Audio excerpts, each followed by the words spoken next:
Well, yeah, 25 years since the Knicks were in the Eastern Conference Final. They get a big win here over the Celtics, 121-113.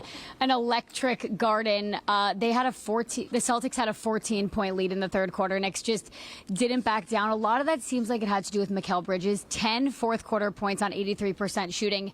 Is this the guy everyone's been waiting to see? This is him. He showed up. He's here. Game 4, he showed up against Boston, and he's been showing up all postseason.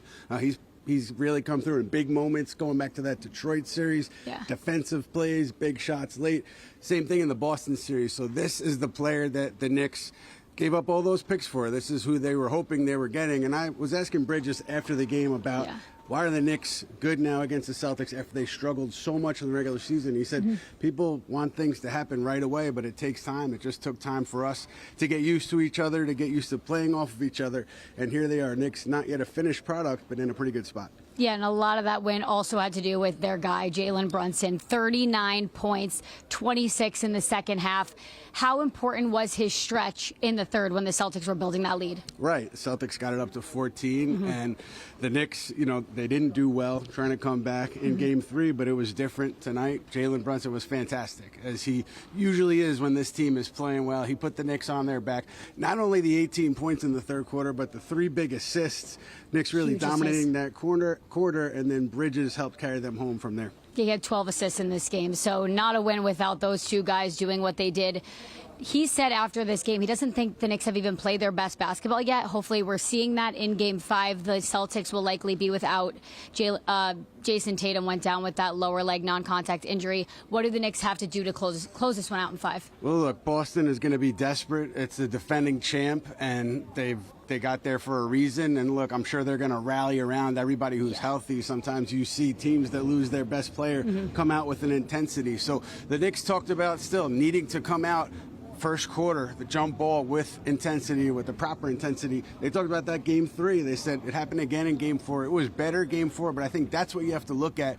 Game 5 on the road in Boston. If you want to close the defending champs out, you really have to start from the jump. Yeah, and I think I could still hear the Knicks in 5 chants coming from 7th Avenue. This place was so loud, so electric. These fans are desperate for their first Eastern Conference Final since 2025 years. That's a long time. Hopefully they get it done in 5. Ian, thanks so much. We welcome in Chris Lopresti and Keith Irizarry. And guys, this looked like it was going to be a repeat of Game 3 with the Knicks down 14 in the third. But Keith, what was the key for the Knicks to turn the tables and get the win? Hang around. Like, literally, I know it sounds simple, just hang around with the Boston Celtics and kind of wait for them to shoot their way out of a game. And that's exactly what the Knicks were hoping for, and they did. The Boston Celtics, it's so weird. And CeeLo, you look at this team, and I understand that they won a title last year, and I get it. They're a three-point shooting team. They refuse to adjust.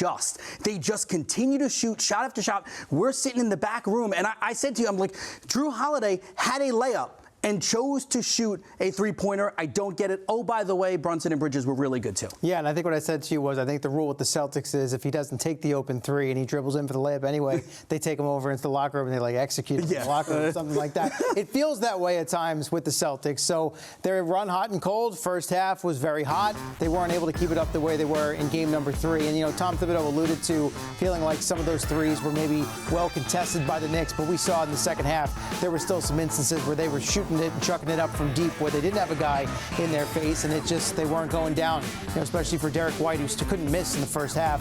All of a sudden, second half, that dried up for him a little bit. Tatum still made plays when needed, but on the other end of the floor, the Knicks really stepped up when they needed to. We've seen Brunson do it time and time again, clutch player of the year, but the Mikal Bridges mid-game, and Karl-Anthony Towns, who really hadn't given the Knicks a ton of offense in this series so far. He didn't know how he'd play with that left hand that seemed to be bothering him in Game 3, but he gave them some crucial baskets at some key moments as well. All right, Chris, you lead us to our next subject because, as you pointed out, it always starts and ends with Brunson, who had 39, but Bridges and Karl-Anthony Towns with 23 each. Bridges getting 10 of his 23 in the fourth, so how critical was his emergence down the stretch? Yeah, and I loved watching the way he was attacking with the basketball in his hand, where, you could see the confidence dribbling to his spot and getting to that comfort zone, right? He didn't shoot it well from 3, but he had 11 made field goals in the game. A lot of it was that mid-range, the fadeaway, getting into the paint, paint and then stepping back, fading away, and just had the touch going. You could see the confidence brewing. So Brunson, we know, and if he can get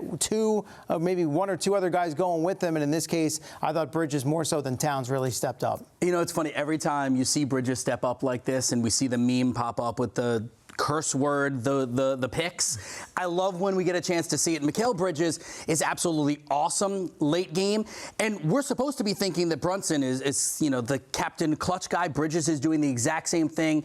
I would lean towards Brunson here on him being the difference maker in the third quarter. 18 points, fourth quarter, what he was able to do as well.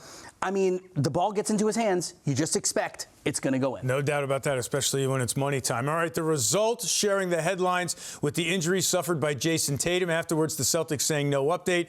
MRI on Tuesday. Fellas, we're not going to play doctor, but Keith, how would a potential absence in Game 5 change the whole narrative leading up to what is now a win-or-go-home game for the champs? Yeah, it changes the narrative a lot, right? I mean, yes, on the surface, it looked like a bad injury. Again, we don't know. We are not going to play doctor, like you said.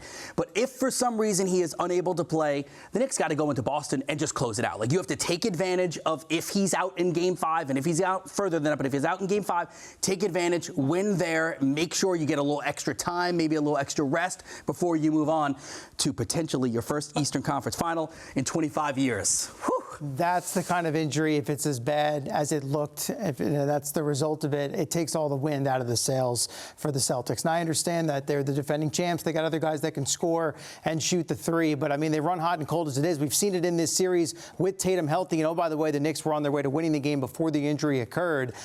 So you would have felt like even if they got out of New York with the split, there was still a scenario where if they shot the lights out, they could come from behind in the series, even down 3-1. But without his services and the way he plays the game, the ball in his hands as not only a shooter but a distributor, I just don't see any scenario where they'll be able to overcome him missing the rest of the season. No, he has obviously a significant loss if he cannot play, but still very tough to eliminate the champions on their home court.